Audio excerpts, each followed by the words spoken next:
देख रहे हैं नेटवर्क 33 राजकुमार के साथ। तो चलिए बढ़ते हैं आज की कहानी की ओर। उस रात जब मैं बाजार से घर लौट रहा था तो रास्ते में मेरा बहुत पुराना मित्र मिला। पहले तो उसने मुझे पहचाना नहीं, फिर जब मैंने स्कूल के साथ बिताई सभी बातों के बारे में बताया तब जाकर मैं याद आया। हालचाल पूछने के बाद मैंने उससे पूछा, क्या बात है, आज कोई पार्टी वगैरह है क्या? दरअसल उसके हाथ में एक मुर्गी थी जिससे मैंने पार्टी होने का अंदाजा लगाया था।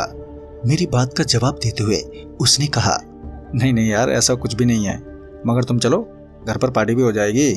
इस पर मैंने भी कहा, ठीक है भाई, चलो फिर आज रात का खाना तुम्हारे घर पर ही हो जाए। अभी मैं उसके साथ उसके घर ही जा रहा था कि उसने मेन रोड छोड़कर जंगल वाला रास्ता पकड़ लिया। इससे पहले मैं उससे कोई सवाल करता, वो मुस्कुराते हुए बोला, डरो मत, मुझे यहाँ कुछ काम है, वो काम निपटा कर चलते हैं। फिर जंगल के कुछ भीतर जाने के बाद उसने उस मुर्गी की गर्दन मरोड़ते हुए मुर्गी को एक बड़े से गड्ढे की तरफ फेंक दिया और मन ही मन कुछ बड़बड़ाने लगा, मानो किसी तरह की प्रार्थना कर रहा हो। फिर गड्ढे की तरफ से आवाजें आने लगी जैसा कि कोई कुछ चबा रहा हो। चबाने की आवाज सुनते ही वो बोला, चलो जल्दी चलो।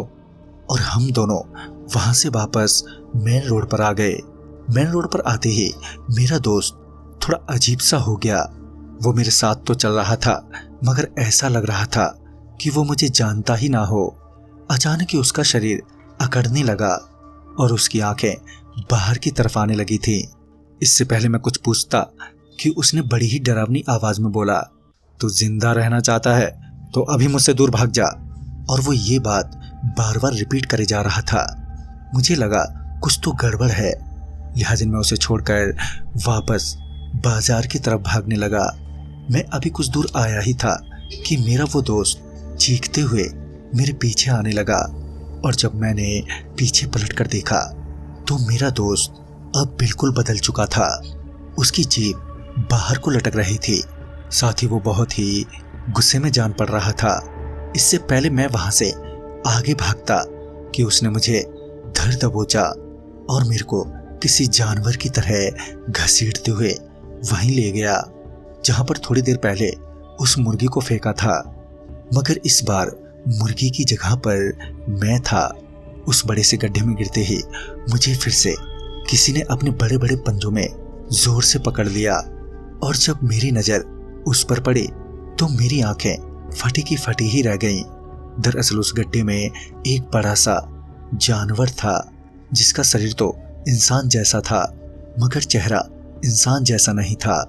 वो अपने नुकीले पंजे मेरी छाती में धंसा ही रहा था कि ऊपर से मेरे दोस्त की आवाज सुनाई दी जो कह रहा था, छोड़ दो उसे, उसकी कोई गलती नहीं है। मगर वो राक्षस मेरी छाती में अपने पंजे धंसाई जा रहा था। फिर पता नहीं क्यों उस राक्षस ने मुझे उस गड्ढे से बाहर फेंक दिया और उस गड्ढे से बाहर आते ही मैं बेहोश हो गया। और जब होश आया तो मैं किसी के घर में था और मेरे सामने एक छोटी सी बच्ची बैठी रो रही थी।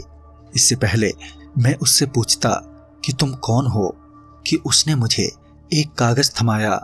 जब मैंने उस कागज को खोलकर देखा तो उसमें लिखा था कि मेरी बेटी का ख्याल रखना, तुम्हारे ही सहारे छोड़कर जा रहा हूं। दरअसल ये पत्र मेरे दोस्त का था।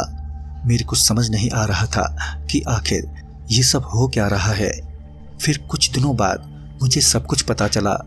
दरअसल मेरा दोस्त एक ऐसे शैतान की आराधना करता था जो उसकी मनोकामनाएं पूरी करता था, मगर बदले में वो उसके परिवार वालों की बलि लेता था और इसी तरह उसके परिवार में सब मारे गए, वो भी सिवाय उसकी छोटी बेटी के। उसकी मौत के साथ ये मौत का सिलसिला भी पूरी तरह से थम गया। तो दोस्तों, इस कहानी में बस इतना ही। तब तक के लिए बाय एंड टेक केयर।